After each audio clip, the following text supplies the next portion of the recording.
Hello, everyone.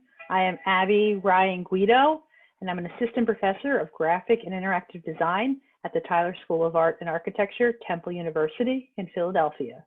Today, I'm going to be talking about why design educators should embrace collaborative group work in the design classroom. Each spring, our seniors and MFA students are part of an event we call Create. This is a big portfolio event, and the brand you're looking at was done 2 years ago. This past year, I changed the format of how I created the branding with the students. Prior to this year, everything was done through an independent study, but last spring, I started a new class called Event Design. The class was really small. We only had 10 students, and the students branded 2 different events, Create and the Wearable Art Show.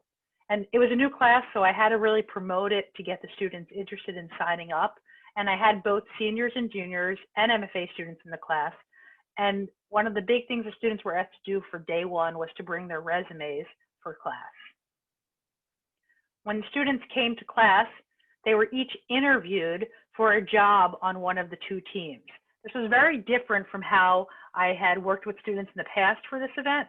Before this, I was working with students with independent studies, and I did have a group of students, and we did divide up the tasks, but it wasn't as much of a formula as I did last spring. So the students came to class with their resumes and were prepared to be interviewed for a job on the team. Before class began, the students were given the list of positions they could apply for.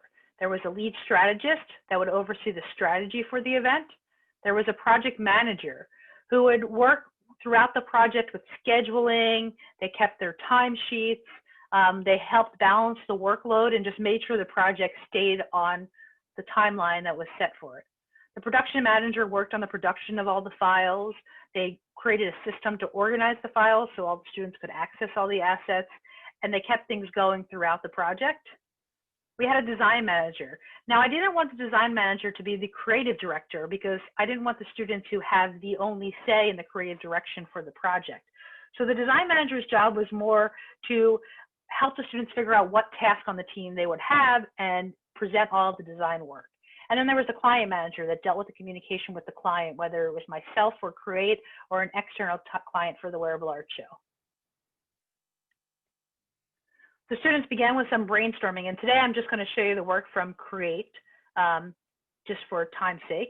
This was some of their brainstorming, and they came up with this idea of behind the design, showing what happens behind the design work that everyone would see at the portfolio event. This was just some of the original logos the team came up with to show the behind the design. Sometimes they were showing some sketches or how things were built. And eventually we got to this idea of peeling away and seeing what was literally behind the word create to express what's behind the design. Each week, the students would come to class and present to me. This was the design manager's job to put together presentations. So they present their ideas, and we're seeing here some of the branding for Create as they were finalizing the logo. How might the invitation work? They continued to work on the invitation in more detail, and they got closer to selecting a logo, which is shown on all of these examples of invitation comps. They also worked on the website for the event. So we had one of the students within one of the jobs oversaw the UX, and they started to build out some wireframes of how the website might work. And as part of the class also, the students had to evaluate each other. So there was a midterm evaluation where they gave feedback to each other. And another big part of this project was communicating through Slack. We had a Slack channel for the students, and I'm a big believer in having a channel on Slack called Cheers, where the students could congratulate each other on the good work they're doing. I think it's really important to build that type of support in a team so that when conflict does come up, the students feel open and comfortable talking to each other about it. This is the style tile for the brand that they created. So the final logo and some of the visual assets they would use throughout the brand. And then Corona hit, and the event got canceled. And we had to pivot really quickly to the event being solely online. And the students were amazing with this. And we were just about to release the invitation to the printer. So what you're seeing here are Adobe Dimension mock-ups of how the invitation would have looked if we did produce it. But we didn't, and we moved on to being online. We started to meet virtually, synchronously, every class period. These are a few of the conversation boards we had before class started, just to help get a sense of the room and how the students were feeling.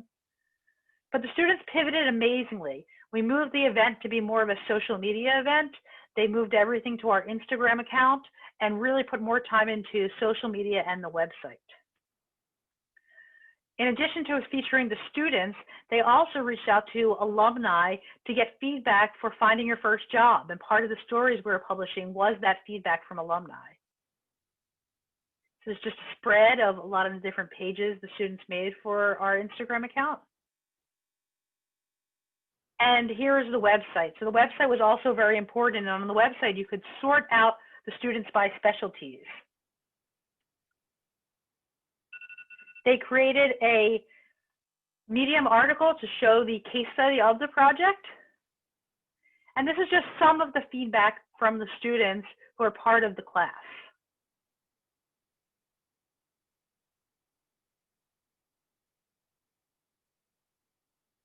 And finally, if you enjoyed what you saw today and want to hear more about design collaboration, I recently started a podcast called Design Together. It's available wherever you hear your podcast.